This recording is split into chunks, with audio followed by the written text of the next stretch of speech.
Hello जी, start करते हैं guardians of the डेफन का एपिसोड नंबर 9। तो एपिसोड 9 की स्टार्टिंग होती है और हम देखते हैं ये लोग जो होता है ना उस गुफा के अंदर जाते हैं और यहाँ पे इन्हें कुछ महसूस होता है, कोई तो है जो उन्हें देख रहा है। तभी अचानक से कुछ आवाज़ होती है और ये सभी लोग डर जाते हैं, मतलब चौंक जाते हैं। जिसके बाद से जो हमारा हीरो होता है वो कहता है कि चिंता करने की आवश्यकता नहीं। निंज्ञान कहता है कि चलो आगे बढ़ते हैं और फिर केयरफुली ये लोग आगे बढ़ने लगते हैं। आगे जब बढ़ता है तो ये कहता है कि थोड़ा सा आप लोग ध्यान देना, और नीचे कुछ चीज़ें गिरी होती है। वो कहता है कि ये तो कुछ अजीब सा पाउडर है और फिर आगे बढ़ता है, कहता है कि आप लोग आगे आइए। जब ये आगे जाता है तो यहाँ पे देखता है कि रहने का पूरा अच्छा खासा ठिकाना बना होता है और यहाँ पे एक स्टोन मिलता है और वो स्टोन को देखकर कहता है कि यहाँ पे जरूर कोई ना गन पाउडर बनाने की प्रयास कर रहा था, मतलब बोला जाए तो बारूद बनाने का प्रयास कर रहा है। मतलब कुछ लोग हैं जो कि गलत काम कर रहे थे। अब ये सभी लोग कुछ आवाज आने लगती है और कुछ सैनिक जो होता है वो गायब होने लगता है। तभी हमारी जो कैवई होती है अचानक से अपने आई को एक्टिवेट करती है, मतलब सभी लोग चारों ओर ध्यान देने लगते हैं कि ये जो कुछ लोग हैं, मतलब कुछ हमारे सैनिक है, वो कहाँ गायब होने लगे। तभी एक बड़ा सा जानवर आता है और वो जो होता है वो घायल कर देता है जुकियांग को, यानी हमारे हीरो को। अब निंज्ञान को यहाँ से पकड़ के ले जाता है। ये सभी लोग चारों मतलब देखते हैं और फिर उस शैतान को देख लेते हैं। ये सभी लोग कहते हैं कि भागो यहाँ से बाहर, और सभी लोग अचानक से बाहर आने लगते हैं। जब ये लोग गुफा के बाहर आते हैं तो हमारी हीरोइन यानी जो कैवई होती है, हीरोइन नहीं तो कैवई जो होती है, वो कहती है कि जुकियांग कहाँ रह गया, मतलब निंज्ञान कहाँ रह गया। ये लोग कहते हैं कि वो अंदर ये शायद घायल पड़ा, ये मर गया, हमें नहीं पता, क्योंकि वो शैतान लेकर गया था। उसके बाद से वो शैतान बाहर आता है और इस शैतान का नाम होता है कुई बिस्ट। कुई बिस्ट को देखकर जो कैवई होती है वो कहती है कि कुई बिस्ट ये तुम हो, इसीलिए मुझे यहाँ पे ना शैतानों का मतलब डायमनिक ऑरा महसूस हो रहा था। उसके बाद ये सभी लोग जो होते हैं वो कुई बिस्ट के ऊपर हमला करने लगते हैं। यहाँ पे बचा ही कौन है हमला करने के लिए, सॉन्ग और जू। ये दोनों लोग जो होते हैं वो कुई बिस्ट से मतलब लड़ाई कर रहे होते हैं, उसके ऊपर हमला कर रहे होते हैं और बीच बीच में जो हमारी कैवई होती है उसकी मदद कर रही होती है। जब ये कोई बिस्ट इन लोगों के ऊपर हमला करने वाला होता है तो कैवई अपनी शक्तियों का इस्तेमाल करती है, कोई बिस्ट को इन लोगों से दूर करती है। जब वो चिल्ला रहा होता है ना तो इन लोगों के कानों से तो खून आने लगता है, मतलब इतना जोर से चीख रहा होता है। और इसके ऊपर ये दोनों लोग मतलब बड़े बहादुरी से लड़ रहे होते हैं। कैवई बीच बीच में इन लोगों की मदद करती है। कैवई कहती है कि ये जो कोई बिस्ट है ये बहुत ही ज्यादा ताकतवर है, इसकी जो हड्डियां है ना वो बिल्कुल लोहे की बनी होती है, मतलब लोहे की तरह है। इसके ऊपर आप तुम लोग कहीं भी हमला नहीं कर सकते। एक काम करो, इसके आंखों पर वार करो। अब ये लोग उसकी आंखों पर वार करने के लिए जाते हैं और यहाँ दूसरी तरफ हमारे निंज्ञान को दिखाया जाता है। निंज्ञान को होश आता है और ये भी कुछ अंदर सुन ही रहा होता है। जब इसको होश आता है तो अपना तलवार उठाता है और आगे बढ़ता है। तो यहाँ पे निंज्ञान तैयार हो गया लड़ाई करने के लिए और दूसरी तरफ कोई बिस्ट होता है उसकी शैतानी और ज्यादा बढ़ गई और यहाँ पे जो है उसका मतलब सॉन्ग और जू इन दोनों का गला दबा लेता है, पकड़ लेता है। और यहाँ पे कैवई जो होती है अपने हाथ में आगों का गोला लेके इसके ऊपर हमला करती है, मतलब वो बिस्ट के ऊपर। बिस्ट जो होता है वो आगे आता है कैवई को मारने के लिए। तभी यहाँ पे निंज्ञान आ जाता है, निंज्ञान उसे बचाने के लिए आ जाता है। तो यहाँ पे कैवई कहती है कि अच्छा हुआ कि तुम जीवित हो। वो कहता है कि हाँ ऑलमोस्ट मर ही चुका था लेकिन बच गया। वो कहती है कि देखो उसके आंखों पर हमला करो, क्योंकि ये बहुत ज्यादा शक्तिशाली है। अपना तलवार लेता है और फिर उसके ऊपर हमला करने लगता है, मतलब आंखों पे वार करता है। और यहाँ पे जो कोई बिस्ट है वो इसका पीछा करने लगता है, मतलब अब जो हमारा निंज्ञान है उसे मारने के लिए उसके पीछे पीछे भागता है। और ये निंज्ञान क्या करता है उसके मतलब पीछे मतलब पीठ पे ही घोंप देता है, जिसके वजह से यहाँ पे इन लोगों को पता चल जाता है कि इन लोग जो सीने पे जो प्लेट लगा हुआ है ना उस प्लेट की आवाज से इसको परेशानी हो रही है। तो वो लोग क्या करते हैं उस प्लेट का आवाज इसके ऊपर करने लगते हैं और कैवई भी इन लोग की मदद करती है, मतलब बिजली का दौरा उसके ऊपर फेंक देती है। और जो निंज्ञान होता है वो उसको मारने में कामयाब हो जाता है, मतलब बोला जाता है उसे बेहोश कर देता है। जिसके बाद से ये लोग अब जाकर थोड़ा सा रिलैक्स करते हैं कि चलो हाँ अब शैतान मर चुका है, मतलब अब हम लोग वो हो चुके हैं। ये सभी लोग एक दूसरे को चेस्ट करते हैं कि हाँ चलो अब सब कुछ ठीक हो गया। तभी हम देखते हैं ये लोग अभी खुशी मना ही रहे होते हैं, खुश हो ही रहे होते हैं, मतलब ये लोग कहते हैं कि हाँ ठीक है। तभी अब शैतान को देखते हैं उठ के वहां से भागने लगता है। अब हमारा निंज्ञान कहता है और नहीं, और फिर कहता है कि चलो पीछा करो इसका। अभी सभी लोग इनके पीछे पीछे भागते हैं और शैतान जो होता है वहाँ मतलब वो जो घर वर होता है उससे बाहर आ जाता है, मतलब बोले तो क्या होता है गुफा से बाहर आता है। ये लोग उसका पीछा करने के लिए आते हैं। तभी हम देखते हैं कि शैतान जो होता है ऊंचाई पे जाता है, वहाँ पे जोर से चीखता है। फिर वहीं पे ये लोग जाते हैं उसे मारने के लिए, लेकिन वहीं पे वो बेहोश हो जाता है, मतलब मर जाता है।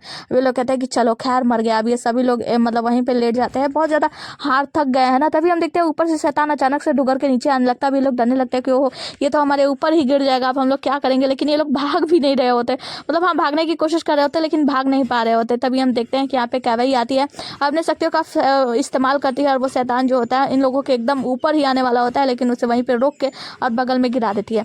तो ये लोग बहुत ज्यादा खुश रहते हैं। इसे थम दिखाते हैं कि चलो तुम्हारा बहुत बहुत शुक्रिया और बहुत ग्रेट जॉब है। जिसके बाद हम देखते हैं यहाँ पे बहुत सारे लोग आ गए होते हैं, मतलब जो सैनिक होते हैं इनके आ गए होते हैं और ये सभी लोग जो उसका औरा दौरा कर रहे होते हैं। यहाँ पे हम देखते हैं कि जो सॉन्ग होता है ना उसका एक हड्डी काट लिया होता है। तो ये कहते हैं कि हड्डी क्यों काटी तुमने। ये कहता है कि मैं अपने पास रखूंगा, जब मेरे बच्चे होंगे ना तो उन लोगों को मैं कहानियां सुनाऊंगा कि कितने मतलब शैतानी मतलब शक्तियों को मैंने मार गिराया है वगैरह वगैरह। तो जो हमारा सॉन्ग मतलब सॉन्ग का साथी होता है जो वो जाता है, कहता है कि ऐसी कोई बात नहीं, ये दरअसल हमारे लिए एक रिवॉर्ड है। तभी हम देखते हैं कैवई यहाँ पे आती है और लाकर एक पिल देती है, कहती है कि ये हमारे एस्ट्रोलॉजिकल डिपार्टमेंट का पिल है और एक काम करो तुम इसे खा लो, मतलब निंज्ञान को देती है, कहती है कि तुम इसे खा लो तुम जल्दी से हील हो जाओ। जाओगे, मतलब ठीक हो जाओगे। अब जो हमारा हीरो होता है मतलब निंग्यान, वो पिल लेकर थोड़ा सा काट के खाता है और उसे बहुत ही ज़्यादा अजीब टेस्ट लगता है। तभी यहाँ पे स्ट्रॉन्ग आता है और कहता है कि कैसा रहा पिल, ये तो एस्ट्रोलॉजी का डिपार्टमेंट का, तुम तो जल्दी से ठीक हो जाओगे ना। वो कहता है कि अच्छा तुम्हें भी टेस्ट करना है, तो उसे भी खिला देता है। जब स्ट्रॉन्ग खाता है उसे भी बहुत ज़्यादा अजीब लगता है, मुंह बनाने लगता है। तभी वहाँ पे जू आ जाता है, कहता है कि तुम लोगों को एस्ट्रोलॉजिकल डिपार्टमेंट का पिल तुम लोगों ने खाया, बहुत ज़्यादा टेस्टी था ना। तो ये लोग कहते हैं कि हाँ बहुत टेस्टी था, लेकिन भाई तुम्हें भी दे। तो वो कहता है कि हाँ भाई देखो ना, मुझे भी बहुत ज़्यादा चोट लगी है। तो निंग्यान कहता है कि हाँ क्योंकि तुम हमारे ब्रदर हो तो तुम्हें देना तो चाहिए, और वो उसके भी मुंह में डाल देता है। तो हमारा जू जो होता है वो मुंह से उगलने ही वाला होता है और ये लोग उसके मुंह पे हाथ रख देते हैं। कहते हैं खबरदार, जो मुंह से बाहर निकाला तो मतलब इसे नुकसान नहीं करना है, खा जाना है। तो वो भी खा लेता है। पीछे कैवई खड़ी रहती है, वो कहती है कि तुम हमारे एस्ट्रोलॉजिकल डिपार्टमेंट के पिल को कैसे नुकसान कर सकते हो, उसे खा जाओ, बिल्कुल उगलना मत। वो कहता है कि हाँ हाँ बहुत ज़्यादा टेस्टी था ये पिल, सच में। जू कहता है कि सॉन्ग मैं तो तुम्हें छोड़ूंगा नहीं, तुमने क्या किया, इतना खतरनाक मतलब इतना बेकार सा पिल मुझे खिला दिया। उसके बाद से वो आके इन लोगों के बगल में ही बैठ जाता है। जू कहता है कि वैसे निंग्यान, मैं तुमसे एक बात पूछना चाहता हूँ, ये बताओ तुम्हारी जो तलवार है ना वो नॉर्मल नहीं लग रही है, मतलब वो हमारी बीरो से तो नहीं है, तो ये बताओ क्या ये तलवार कोई मैजिकल वेपन है। वो कहता है कि नहीं नहीं, ये मेरे अंकल यानी जो पिंकी ने बनवाया है, बस ये थोड़ा सा स्पेशल है मेरे लिए। जिसके बाद ये लोग भी बैठ के बातें कर रहे होते हैं। तभी एक आदमी आता है, कहता है कि नमस्कार, मैं झोंग हूँ और मैं आपका शुक्रिया करने आया हूँ, आपने इस राक्षस को, इस शैतान को मार गिराया। अब यहाँ पे जो सॉन्ग होता है वो कहता है कि ठीक है खड़े हो जाओ, कोई बात नहीं। वो कहता है कि नहीं नहीं आपका बहुत बहुत शुक्रिया। निंग्यान कहता है कि हाँ हाँ बूढ़े बाबा आप खड़े हो जाइए, मुझे आपसे कुछ सवाल पूछना है। ये बताइए कि ये जो केव है, मतलब ये जो जगह है, यहाँ पे कौन आता जाता रहता है। वो कहता है कि ये तो काफी सालों से बंद पड़ा है और जब से ये शैतान आया तब से तो यहाँ पे कोई आया नहीं है। वो कहता है यहाँ पे कुछ लाइम स्टोन पाए गए हैं जो कि कुछ गलत तरीके के काम में यूज होते हैं, तो क्या आप बता सकते हैं यहाँ पे कौन आता जाता है, वगैरह वगैरह बहुत सारी जानकारी इकट्ठा कर रहा होता है। वो जो व्यक्ति होता है कहता है कि माफ कीजिएगा, बहुत पुराने समय से यहाँ पे कोई आया नहीं है और पास्ट की बात है, यहाँ पे बहुत सारे लोग रहा तो करते थे, लेकिन अभी कुछ खबर नहीं है इसके बारे में। और जब से शैतान आया तब से तो लोगों ने एकदम आना जाना ही बंद कर दिया। जब भी कोई आता था तो ये शैतान उसे जान से मार डालता था।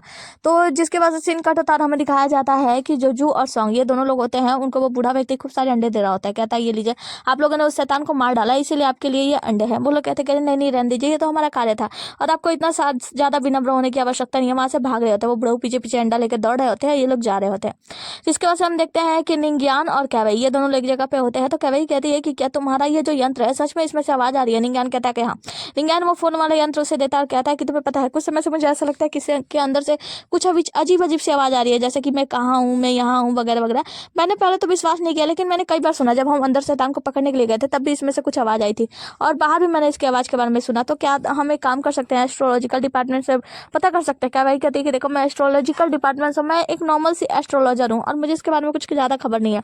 वो कहता है कि खैर तुम्हें नहीं पता है, तो मुझे लगता है कि सॉन्ग किंग जो है ना उन्हें जरूर इसके बारे में खबर होगी, तो मैं उनके पास जरूर जाऊँगा। तो कैवई कहती है कि तो तुम्हें जरूर जाना चाहिए, एस्ट्रोलॉजिकल डिपार्टमेंट में जाओ और उनसे जाके पूछ लो। वो कहता है कि हाँ मैं जाने का प्लानिंग तो कर रहा हूँ, लेकिन पता है बहुत ज़्यादा मुश्किल है, अभी जब से मैं गार्डियन बनाऊँ यहाँ पे बहुत सारा काम है।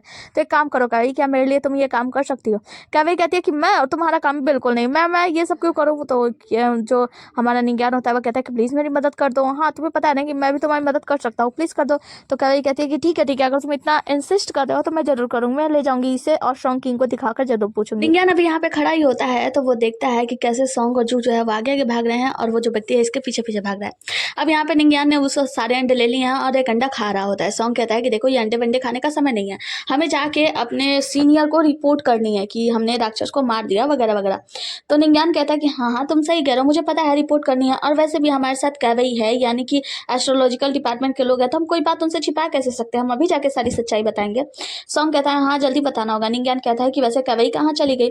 तो जू कहता है कि उसे कुछ काम था इसीलिए वो निकल गई, और हाँ वो बाद में आके रिपोर्ट दे देगी। तो जो निंग्यान होता है वो कहता है कि हाँ काफी अच्छा मतलब करती है, वो जल्दी जल्दी सीख जाती है काफी कुछ। उसके बाद से वो सॉन्ग से कहता है कि वैसे सॉन्ग क्या तुम सच में ये अंडे नहीं खाना चाहते। देखो ये अंडा बहुत ही ज्यादा प्रोटीन युक्त है, बहुत ही ज्यादा टेस्टी लग रहा है, तुम नहीं खाना चाहते तो खैर तो कोई बात नहीं, तुम्हारा बैड लगते हैं। सॉन्ग तियांगफेंग कहता है कि सही बात है, तो फिर लाओ मैं एक खा ही लेता हूँ, एक अंडा मुझे दे दो। निंग्यान उसे एक अंडा दे देता है और सॉन्ग तियांगफेंग उसे पाकर बड़ा खुश होता है। उसके बाद से वो जो उसका प्लेट सा पेट पे लगा होता है ना उसी पे फोड़ के खाने जाता है, लेकिन वो अंडा कच्चा होता है और फूटते ही उसका पूरा ड्रेस नुकसान हो जाता है, मतलब खराब हो जाता है। सॉन्ग तियांगफेंग कहता है कि निंग्यान क्या कर दिया ये तुमने, अरे मैंने तुमसे पका हुआ अंडा मांगा था और तुमने मुझे कच्चा अंडा दे दिया, बेवकूफ कहीं के गधे। और फिर वहां से जाने लगता है, लेकिन उसका घोड़ा आगे नहीं बढ़ रहा होता। सॉन्ग तियांगफेंग कहता है कि अब देखो क्या तुम भी मुझे बुली करना चाहते हो, आगे बढ़ो ना। देखो निंग्यान ने तो पहले ही मुझे बुली कर दिया। फिर ये लोग आगे निकलते हैं।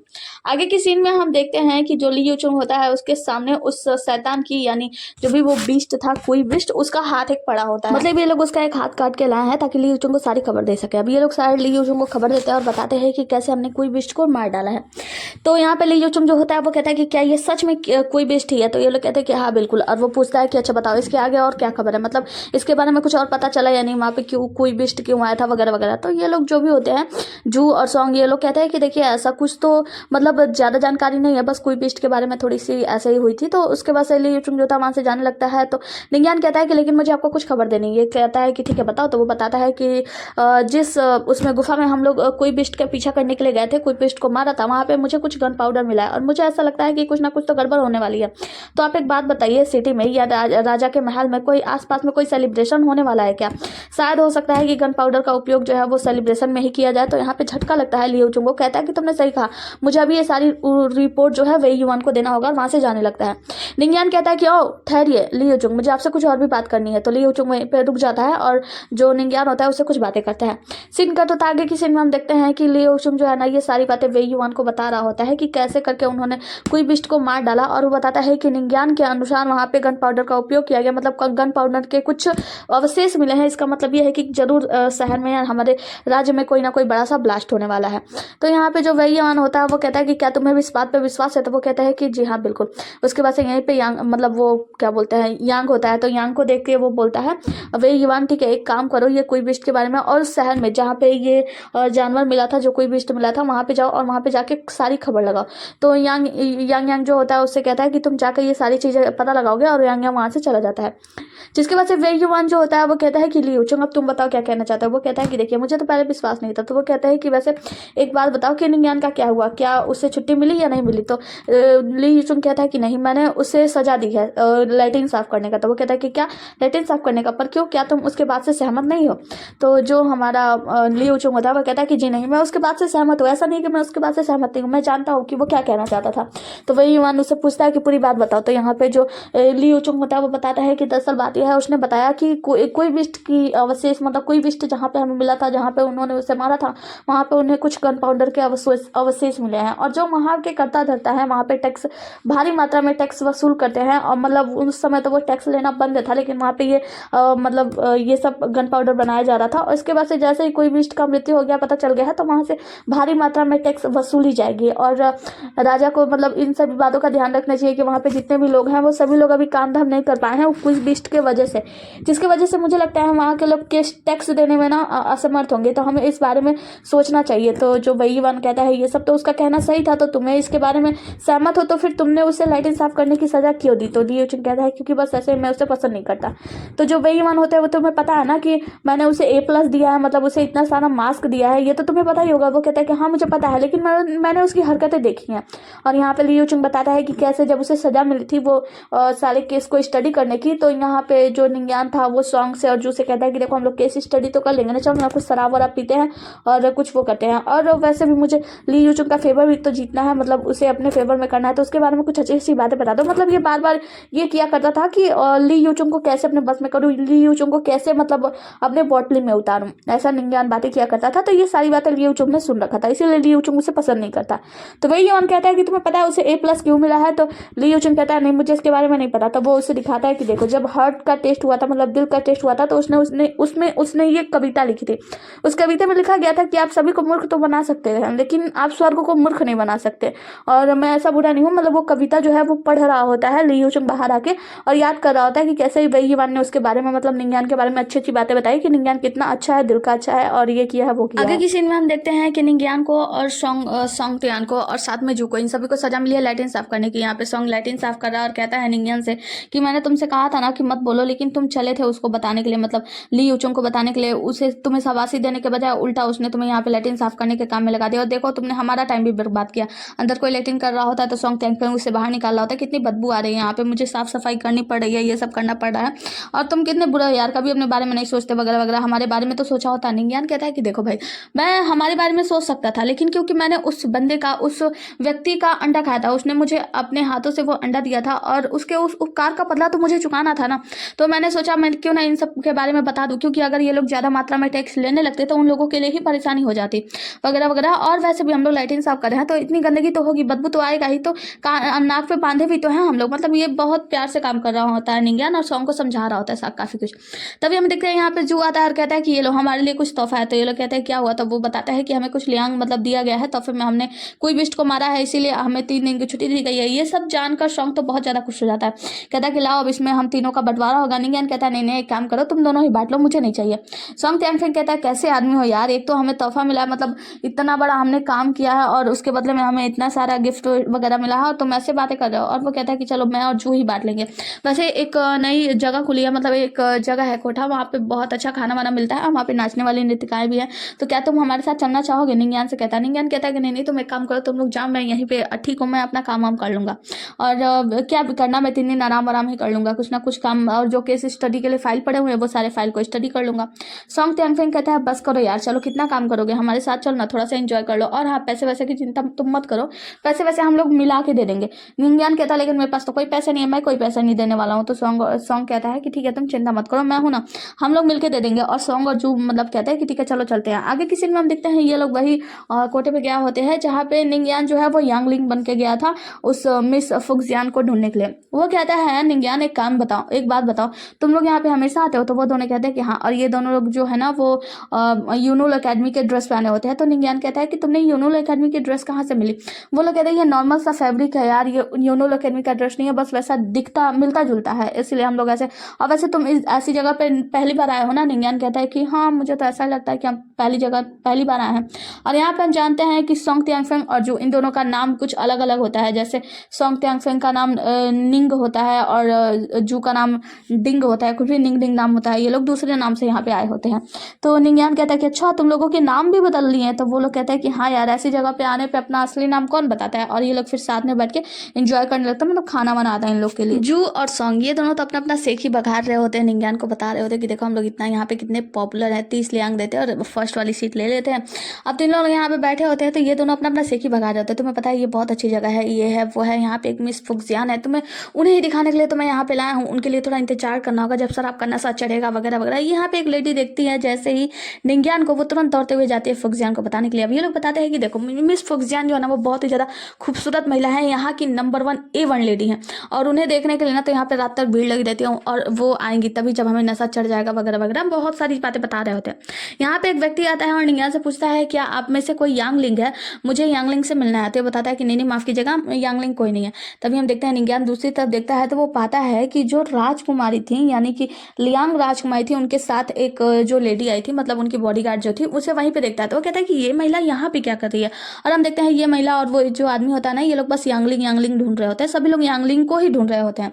तो यहाँ पे सॉन्ग और जो ये लोग कहते हैं कि यांगलिंग, ये नाम कुछ जाना पहचान लगता है। फिर इन लोग को याद आता है तो कहता है कि हाँ, मिस फुक्सियान भी यांगलिंग से मिलने के लिए बहुत बार कह चुकी हैं। यांगलिंग यहाँ पे आए हुए एक ऐसे व्यक्ति थे, एकमात्र ऐसे व्यक्ति थे जिन्होंने ऐसी कविता लिखी थी जिन्होंने मिस फुक्सियान को अपने वश में कर लिया। और मिस फुक्सियान तो बस यांगलिंग से मिलने के लिए तड़पती जाती हैं, हमेशा बात करती हैं कि मतलब यांगलिंग जैसे ही आएंगे ये होगा वो होगा वगैरह वगैरह, बहुत सारी ये लोग तारीफ करते हैं। इन लोग को तो पता नहीं है यांगलिंग इनके सामने ही बैठा है। तभी हम देखते हैं कि मिस फुक्सियान वहाँ पे आने लगती हैं, तो ये देख कर तो मतलब जू और सॉन्ग एकदम होने लगता है कि अरे यार, मदहोश होने लगता है कि देखो मिस फुक्सियान आ गई, ये कितनी खूबसूरत महिला है वगैरह वगैरह। और मिस फुक्सियान तो बस मुस्कुराती हुई इनकी तरफ आने लगती हैं। जू और सॉन्ग ये लोग कहते हैं कि ओ क्या हो रहा है, वो तो मेरी तरफ देख रही है। नहीं भाई, वो मेरी तरफ देख रही है, देख भाई वो मेरे करीब आ रही है, वो यहीं आ रही है, क्या करें भाई, शांत हो जाओ, काम रखो खुद को, क्लेम डाउन, बस शांत हो जाओ, अभी वो यहीं करीब ही आएंगी। मतलब वो आगे बढ़ती जाती है और ये दोनों एकदम छटपटा रहे होते हैं, ऐसा लगता है जलबिन मछली। अब हम देखते हैं कि मिस फुक्सियान जो होती हैं वो सामने आती हैं मिस्टर यांगलिंग के, मतलब निंगियान के सामने उसे प्रणाम करती है। फिर एक मतलब वो प्याला उठाती हैं और निंगियान भी प्याला उठाता है, ये दोनों लोग चेयर करते हैं। और मिस फुक्सियान जो होती है वो कहती है कि मिस्टर यांगलिंग आपका बहुत बहुत स्वागत है, इतने दिनों से आप यहाँ पे आए नहीं वगैरह वगैरह, उनसे चेस करके पीने लगती हैं। निंगियान बना यांगलिंग जो मतलब निंगियान जो है यांगलिंग बना हुआ है, वो कहता है कि माफ़ करना, दरअसल मैंने थोड़ी सी शराब वराब पीना थोड़ा कम कर दिया था, काम वाम था, इसीलिए मैं यहाँ पे आ नहीं पाया। उसके बाद से निंगियान जो होता है वो जू से और सॉन्ग से कहता है कि अरे भाई देख क्या रहे हो, आओ चेस करो। और वो दोनों लोग चेस करते हैं और पी कर वो जो प्याला होता है ना वो तो रख लेते हैं, क्योंकि इससे उन्होंने मिस फुक्सियान के साथ चेस जो किया है, बड़े प्यार से वो प्याला अपने पॉकेट में दोबारा से रख लेते हैं। और यहाँ पे जो यांगलिंग का जैसे ही नाम सुनते हैं, जितने भी राजकुमार नंबर 7, 6, 5, 8, 2 जो भी खड़े होते हैं वो सभी लोग यांगलिंग हम आपसे मिलने के लिए कितने दिनों से यहाँ पे आ रहे हैं, यांगलिंग हमें आपसे मिलनी है, हम आपसे बात करनी है, आपकी कविता सुननी है वगैरह वगैरह, हम आपकी कविता के बहुत बड़े सराहकार हैं, ये हैं वो हैं, बहुत सारी चीज़ें बातें होने लगती हैं। ये मतलब निंगियान को चारों तरफ से घेर लेते हैं। यहीं पे राजकुमारी लियांग की जो बॉडीगार्ड होती है वो भी सामने आती है और कहती है कि यांगलिंग लिंग हो, आपने मुझे बताया नहीं, मैं आपसे मिलना चाहती थी, बहुत जरूरी काम है आपसे, वगैरह वगैरह। और इसके बाद से हम देखते हैं कि यांग लिंग जो होता है इन सभी के बीच में है, एक ऊंचाई पे खड़ा है और वो अपनी कविताएं सुना रहा है। सभी राजकुमार राजकुमारी मतलब जितने भी लोग हैं वो वहां पे नीचे खड़े होकर उसके कविताओं की प्रशंसा कर रहे हैं। अगले सीन में हम लियांग प्रिंसेस को देखते हैं। प्रिंसेस लियांग जो होती है वो बहुत सारे कवियों को बुलाई होती है और बहुत सारे कवि उनको कविता लिखकर दिए होते हैं।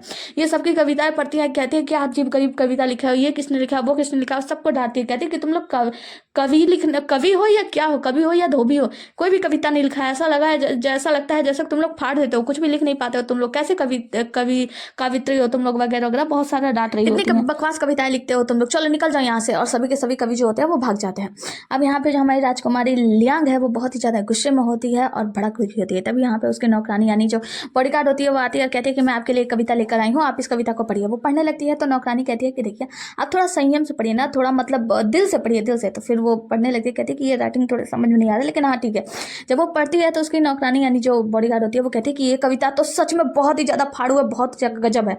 राजकुमारी लियांग कहती है ठीक है, फिर उस व्यक्ति को मेरे सामने लाओ। तो ये जो बॉडीगार्ड होती है वो कहती है कि माफ कीजिएगा, वो यहाँ पे नहीं आ सकता। वो कहती है कि ऐसा बॉडीगार्ड कहती है कि मुझे लगता है कि शायद आपने कविता के नीचे नाम नहीं पढ़ा कि ये कविता किसको समर्पित है। तो वो पढ़ती है तो इस पे फर्स्ट राजकुमारी का नाम लिखा होता है यानी प्रिंसेस हुआईक्विन। तो वो कहती है क्या प्रिंसेस हुआईक्विन को, तो वो कहती है कि हाँ बिल्कुल।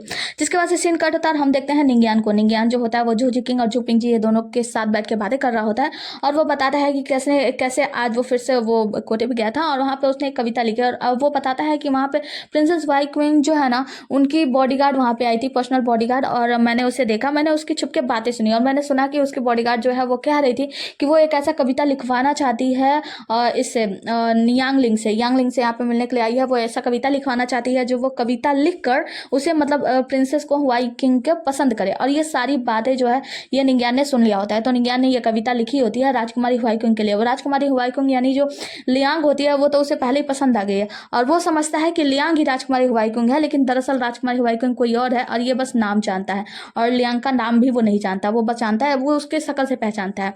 अब यहाँ पे वो बताता है कि उस राजकुमारी को खुश करने के लिए मैंने एक कविता लिखी जो हुआई किंग मतलब राजकुमारी हुआई किंग को समर्पित है। और उसके बाद से वो बताता है कि कैसे मतलब वहाँ पे वो कविता कह रहा था और वो कविता कहने के बाद उसने बताया कि ये जो कविता है ये राजकुमारी हुआई किंग को मैं समर्पित करता हूँ। उसके बाद से वो जो नौकरानी या बॉडीगार्ड जो भी थी वो गुस्से से वहां से चली गई, गुस्सा करते हुए, क्योंकि वो लियांग के लिए आई थी। अब इसे तो पता नहीं है कि लियांग अलग है और राजकुमारी हुआई किंग अलग है। अब ये सारी बातें वो बता रहा था अपने भाई जू जी किंग को। कहता है कि मुझे नहीं पता चला कि आखिर वो गुस्सा क्यों हो गई, जबकि मैंने उनके राजकुमारी के लिए ही तो वो कविता लिखी थी। वैसे भी मैं राजकुमारी को खुश करना चाहता हूँ और उन्होंने मुझे इस पदवी पे पहुंचाया है। तो यहाँ पे जू जी किंग कहता है कि देखो भाई, राजकुमारी हुआई किंग जो है उन्हें पता है कि तुम गार्डियंस के रूप में काम कर रहे हो हावो की टावर में। तो उन्हें अगर तुमसे कोई कविता लिखवानी होती तो वह खुद हावो की टावर तुम्हारे पास आती है, तुमसे वो कविता लिखवा लेती। लेकिन उन्होंने मतलब यहाँ पे कोठे पे भेजा किसी यांगलिंग से कविता लिखाने के लिए। इसका मतलब वो ये नहीं जानती कि यांगलिंग और जो निंगियान है ये अलग अलग है। वो ये नहीं जानती कि ये दोनों एक ही हैं। वो जानती है कि ये दोनों अलग अलग हैं और ये यांगलिंग जो व्यक्ति है उसे वो कविता लिखवाकर अपना सलाहकार बनाना चाहती है, क्योंकि वो बहुत अच्छा कवितावाचक है, बहुत अच्छा शब्दों का ज्ञान रखता है, इस वजह से। तो यहाँ पे निंगियान कहता है कि ठीक है, ये तो मुझे समझ में आया, मैंने राजकुमारी मतलब हुआई किंग के लिए कविता समर्पित करी और ये कविता जब लिखी तो राजकुमारी की जो नौकरानी थी यानी जो उसकी बॉडीगार्ड थी वो गुस्से में क्यों चली गई। जू जी किंग कहता है कि ऐसा लगता है कि, तो ये लोग कहते हैं क्या, तो वो कहता है कि खैर छोड़ो जाने दो। फिर कहता है कि मुझे ऐसा लगता है कि, तो फिर कहते हैं हाँ बताओ ना। तो वो कहता है खैर जाने दो, छोड़ो दो, इसके बारे में सोचना भी गलत है। फिर वहां से जाने लगता है। निंगियान कहता है क्या तुम्हें कुछ सूझा। जू जी किंग कहता है नहीं, मैं तो बस अपने बिस्तर पे जा रहा था। जो निंगियान कहता है कि निकलो यहाँ से, बेवकूफ है, किसी काम के नहीं हो तुम। तभी हम देखते हैं दरवाजे पर दस्तक होती है और निंगियान बाहर जाता है, कहता है कि जी बताइए कौन है आप। तो वो कहती है कि मैं आपसे मिलने के लिए आई हूँ मिस्टर यांगलिंग, और मैं आपको कहीं ले जाना चाहती हूँ, कोई ऐसा व्यक्ति है जो आपसे मिलना चाहता है। तो यहाँ पे हमारी हीरोइन ने मतलब निंगियान ने बुलाया होता, वो निंगियान उसके पीछे पीछे जाता है और कहता है कि बताइए तो मुझे किसने बुलाया। वो कहती है कि मुझे लगता है कि आपको उनका परिचय उनके सामने जाने से ही हो जाएगा, तो आप बस मेरे साथ चलिए। हमारा निंगियान तो मन ही मन खुश हो रहा होता है कि राजकुमारी ने मुझे बुलाया। वो वहाँ पे जाता है तो वो पर्दे के पीछे होती है और वो पहचान जाता है कि ये राजकुमारी लियांग है। मतलब वो लियांग के नाम से नहीं, राजकुमारी हुआई किंग के नाम से जानता है और चेहरे से पहचानता है। तो ये उनसे मतलब बातें करता है। तो राजकुमारी लियांग अंदर से कहती है कि देखो निंगियान मतलब क्या यांगलिंग तुमने बहुत अच्छी कविता लिखी है, तुम्हारी कविता मुझे बहुत पसंद आई, लेकिन मैं चाहती हूँ कि वो कविता जो तुमने समर्पित की है हुआई किंग को, वो हुआई किंग को समर्पित ना करके तुम मुझे समर्पित करो। निंगियान बनने लगता है, मतलब वो कहता है कि लगता है कि ये मेरा टेस्ट लेना चाहती है। तो कहती है कि कहता है कि देखो आप चाहे जो भी हो। तो वो कहते हैं कि हाँ मैं एक महिला हूँ। वो कहता है कि हाँ आप चाहे जो भी हो, महिला या पुरुष, पुरुष, लेकिन मैं आपको बता दूं मेरी जितनी भी कविताएं हैं वो राजकुमारी हुआइकोंग को ही समर्पित होगी, क्योंकि मैं उनके लिए आदर्शवादी हूँ, मैं उनके तरफ से हूँ और उनको छोड़ के मैं किसी और के लिए कविताएं नहीं लिख सकता। तो राजकुमारी लियांग उसे पैसों का लालच देती है, मतलब ढेर सारा सोने का वो मुहर और देती है, कहती है कि ठीक हो, अब तुम बिकने के लिए तैयार हो, अब तुम मेरे सलाहकार बनना चाहते हो। तो यहाँ पे निंग्यान जो होता है वो कहता है लगता है ये मुझे और भी ज़्यादा टेस्ट करना चाहती है। तो निंग्यान कहता है कि देखिए नहीं, मुझे माफ़ कर दीजिए, मैं राजकुमारी हुआइकोंग के अलावा किसी और के लिए कोई कविता नहीं लिखने वाला हूँ। मैं जो भी कविताएं लिखूंगा ये सारी कविताएं उनके लिए समर्पित होंगी। अब राजकुमारी लियांग को और भी ज़्यादा गुस्सा आता है और जो निंग्यान होता है वो मन ही मन सोच रहा होता है अब मेरी राजकुमारी हुआइकोंग सामने आएगी और कहेगी वाह तुम मेरे लिए समर्पित हो, तुम मुझसे इतना ज़्यादा लगाव रखते हो, इसके लिए मैं तुम्हें बहुत बड़ी पदवी दे रहा हूँ। वो तो मतलब मन ही मन खुश हो रहा होता है, गिनता है कि अब मैं जैसे ही बाहर जाऊँगा वो रोक लेंगी 1 2 3। तभी राजकुमारी लियांग रोकती है, कहती है कि रुको, मैं तुम्हारे लिए कुछ और ऑफर देना चाहती हूँ। और उसकी नौकरानी जो होती है उसे एक पर्चा देती है और वो बताती है कि ये जो है ना, इसके मतलब ये तुम्हारा रिकमेंडेशन लेटर है, ये तुम राजा के पास लेकर जाओ, इसके वजह से तुम एक अच्छे पदवी पे काम करोगे और साथ में मेरा सलाहकार बन जाओगे और तुम्हें मंत्री बना दिया जाएगा वगैरह वगैरह। इसका भी लालच देती है, लेकिन निंग्यान वो भी पर्चा जला देता है। कहता है कि माफ़ कीजिएगा राजकुमारी, आप चाहे जो भी हो, कितनी भी बड़ी हस्ती क्यों ना हो, लेकिन राजकुमारी हुआइकोंग के अलावा मैं किसी के लिए कविता नहीं लिखने वाला हूँ। मेरी जितनी भी कविताएं हैं वो राजकुमारी हुआइकोंग को ही समर्पित होंगी। मतलब यहाँ पे बातें तो ये लियांग प्रिंसेस मतलब उनके शकल से तो पहचानता है, लेकिन चेहरा उसने देखा नहीं है, उसको नहीं पता कि राजकुमारी 2 हैं। अब ये सारी बातें वो राजकुमारी हुआइकोंग की तरफ से बोल रहा है। लियांग को बहुत ही ज़्यादा गुस्सा आता है, वो कहता है कि कहती है लगता है तुम्हें समझाना ही होगा।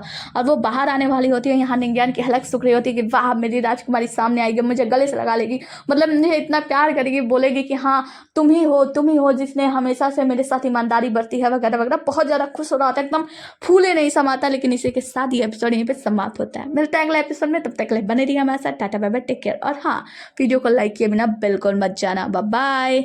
और हाँ, मेरे वीडियो में कॉपीराइट आ जा रहा है यार, मैं क्या करूँ। थैंक्स ऑफ फॉर्चून आप लोग मांग रहे हो, लेकिन थैंक्स ऑफ फॉर्चून मैं नहीं बना सकती, क्योंकि उसका जो भी मैं फोटोज़ वगैरह यूज करी हूँ ना, दूसरे चैनल वाले जिन चैनल का वो क्या बोलते हैं वीडियो कंटेंट है, वो लोग मेरे चैनल पे कॉपीराइट देते हैं। यहाँ तक कि एक स्ट्राइक भी आ चुका है, इसीलिए माफ़ करना, मैं वो ड्रामा आगे कंटिन्यू नहीं कर पाऊंगी। ओके, अपना ख्याल रखना, बाय बाय।